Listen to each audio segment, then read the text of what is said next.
Shadows over Inistrad Magic block just came out today. We went to town, got a booster box, 36 booster packs in it, $100. It was a lot of money. I felt it. But here it is. And also, when you get a booster box, I wasn't expecting this, but you get a special promo card, Elusive Tormentor. It's a 4/4, costs 4 to cast. When it transforms, it gains hexproof and indestructible. It cannot block and can't be blocked. It's a 0/1, but if you put artifacts and stuff like that on it, you can build it up to be extremely powerful. It's also hollow foil. It's pretty cool. But that's enough about that. Let's get into the booster box. I already undid the plastic. We had some technical issues. But here's the 36 packs. Okay, guys, so we kind of gave in and just opened, like, everything and didn't bother recording it. We got really anxious. We're in the process of dividing it all out. So we had 3 or 4 of these stacks. This all was one of them. Caleb just went through all that and started dividing it. These were all of, like, the rares, mythic rares, and tokens and stuff like that. There's a couple cards that we would really like to go over with you guys. Such as this rare land. I'm not going to read all that, but if my hand can steady enough, you guys can pause the video and read that. But when it's a land that transforms. When you transform it, it turns into this guy right here. It's a legendary creature, 9/7, flying, lifelink, indestructible, and haste. From a land. Don't worry, guys. There will be another booster box, though. Yeah, we're gonna open it in Caleb's booster box once he gets it. Fun fact: this was the first time that Caleb ever pulled a planeswalker, and it's not even his. Get wrecked. Another card that I found that was really interesting. I'm not reading that name because holy crap. It's probably the longest name I've ever seen personally. But basically, at the beginning of your upkeep, choose one. Each player with exactly 13 life loses the game. Then each player gains 1 life.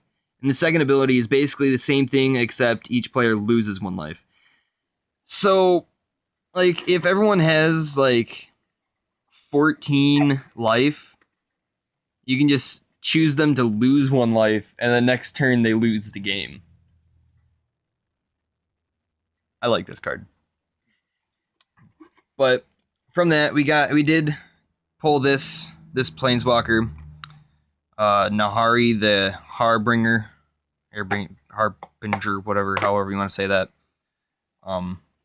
It's pretty cool. I think it's going for like $20 right now, and we found out. We got Relentless Dead, this mythic. This was pretty cool when we looked at some of the spoilers for it. Keep in mind, I pulled all of them except for one planeswalker. The cards that he opened, or the packs that he opened, he pulled every single mythic except for this one. I pulled this one. I was happy for it. I got the dual-faced planeswalker. Let me pull it out of the sleeve real quick to show you guys. That Caleb pull that bottom there. There we go. So you can pause the video and look at that, read that. My hand's steady enough for you here. It's very, very cool. It transforms into this thing. Its -6 ability is pretty much like a win the game thing. If this will focus. But it says you get an emblem with creatures you control have haste. And tap, this creature deals damage equal to its power to target creature or player.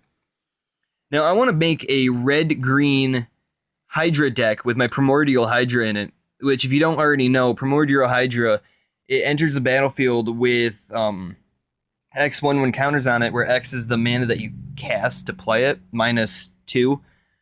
And then its power and toughness double each turn, and after it has 10, it gains trample. So it can get up to like say 120, 120, and then you just use that last ability and tap, and it's an instant win. But moving on, we have 2 more mythics here. We got this person here, Olivia, mobilized for war, because she likes war. Flying 3/3. I think we did. If not, I'll show it again. And then we have this guy here. It's only going for like $3. I was really surprised. But flying, you and humans you control have hexproof. So you have hexproof, meaning no one can like be a douche and lightning bolt you or anything like that. And no lava axes. Yeah, no lava axes. Like, I'm really surprised it's as cheap of a card as it is, because of that simple fact right there. And then this isn't a mythic, but I love this card. Thing in the Ice. It's a defender. It enters the battlefield with 4 ice counters on it. And then every time you cast an instant or sorcery spell, you get to remove an ice counter from it. Once all ice counters are removed, it transforms. By the way, it's a 2 cast. Transforms. Caleb, would you do the honors? Thank you. Into Awoken Horror. It does 7/8. When this creature transforms into Awoken Horror, return all non-horror creatures to their owner's hand. Let's be honest, a lot of people aren't even going to have any horrors in their graveyard or whatever. And it's just going to be a 7/8 on like turn 6. Yeah. Like if you're playing a mono blue deck, you can have this thing transformed like extremely fast, and then all of a sudden you have just like this 7/8 monstrosity on the field and just win the game almost. It's a great card. But as you can see, we're slowly getting down. And this series is also heavy with these clue tokens. Pay 2, sacrifice this artifact, draw a card. There's a lot of them. I don't know if that's really gonna be like a massive thing, but I think that it's kind of a cool idea. You know, if you don't have anything to play, you pay 2 and then you get to draw a card. Good card advantage. Yeah. We were initially expecting this series to be heavy on white and black, because it is Inistrad. It's Sorin, you know, he's the vampire lord and everything. So we were expecting a lot of white and black, and obviously there's Avacyn, who's like the biggest angel like there is. But after looking at these, it's really like a lot red and green heavy. There's also a lot of blue in here. There's a lot of good blue cards. But it's red and green heavy a lot, because it's going toward like vampires and werewolves. Like, and they didn't even print Vampire Nighthawk. And they did not reprint Vampire Nighthawk. Caleb's a little salty about that. But maybe in the next block we'll get it. Let's hope. Yeah, it depends on if they keep that block.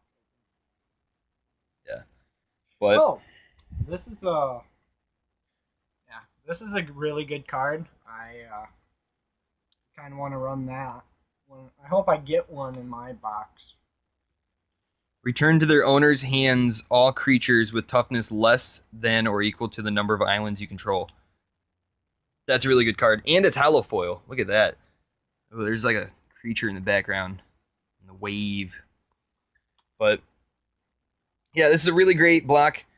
Thanks for watching, guys, and we'll hopefully bring more action to you guys soon. Subscribe for more, and yeah, thanks. We should get traffic cones next time we do this.